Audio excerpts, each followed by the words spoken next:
Bonjour à tous et bienvenue pour la troisième et dernière partie de l'article consacré aux intermédiaires de bridge. Nous avons vu dans les deux premières parties, au travers de deux cas cliniques, comment il était possible, de manière relativement simple, d'aménager des sites muqueux pour recevoir les intermédiaires de bridge et pouvoir ainsi optimiser les résultats prothétiques. Alors certains diront que c'est faire beaucoup d'efforts pour pas grand-chose.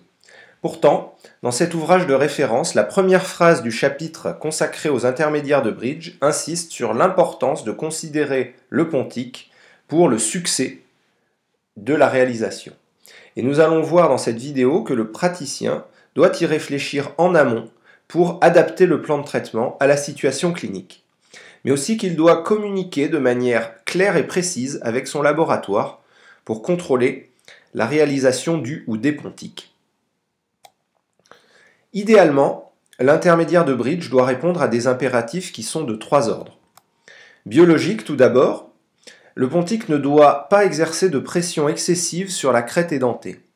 Et il faut veiller à conserver un minimum de 1 mm d'épaisseur de muqueuse au-dessus de la crête osseuse, sans quoi on peut craindre que le patient ne se plaigne d'une trop forte compression du pontique. La forme du pontique doit permettre l'accès à l'hygiène sur les dents piliers, ainsi qu'au niveau des tissus mous de la crête édentée.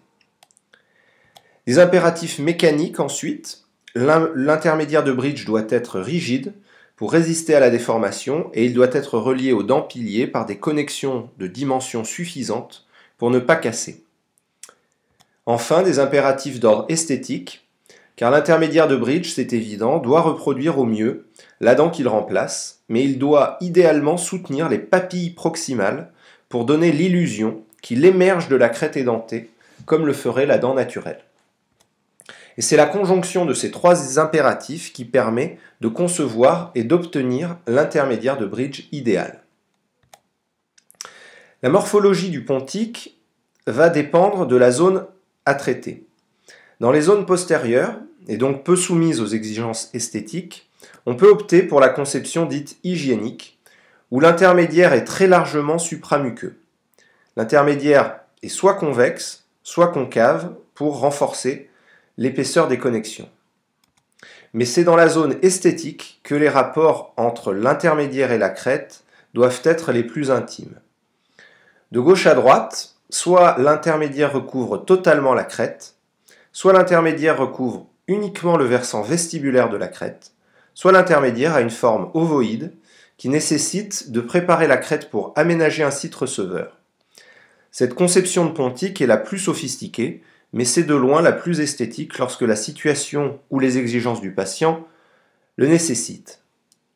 Notre choix s'oriente le plus souvent vers ces deux dernières morphologies de pontique, le recouvrement vestibulaire, comme illustré dans la deuxième partie de l'article, et le pontique ovoïde, comme illustré dans la première partie de l'article. Il existe différentes méthodes pour préparer une crête dont l'anatomie est déficiente, mais le plus souvent, c'est en utilisant une prothèse transitoire que l'on va modifier par adjonction de résine progressive. Dans cette situation clinique, c'est une petite prothèse amovible partielle, sans fausse gencive vestibulaire, qui permet de creuser délicatement et progressivement le site muqueux. Dans cette autre situation, c'est un bridge transitoire fixe en résine qui a permis d'obtenir un site muqueux qui va pouvoir recevoir un pontique ovoïde. Il faut à chaque fois donner des instructions précises au laboratoire concernant la forme du pontique et parfois même ses dimensions. Le pontique ovoïde est de loin le type d'intermédiaire qui se rapproche le plus de l'anatomie des dents naturelles. Il est d'ailleurs intéressant de noter que la morphologie transmuqueuse des prothèses implantoportées s'apparente à un pontique ovoïde pour le soutien optimal des tissus mous périimplantaires.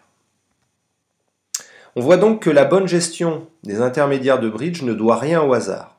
Il faut définir des choix stratégiques dès l'élaboration du plan de traitement.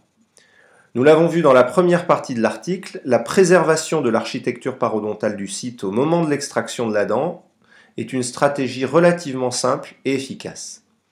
Si la dent ou les dents sont absentes et que l'architecture gingivale a disparu, différentes techniques permettent de la recréer. C'était l'objet de la deuxième partie de l'article. Enfin, la communication avec le laboratoire prend une importance toute particulière pour obtenir des résultats satisfaisants et surtout pérennes dans le temps. Voilà, j'espère que cette vidéo vous a été utile. N'hésitez pas à laisser vos commentaires et vos questions. Merci de votre attention et à très bientôt sur le site The Dentalist.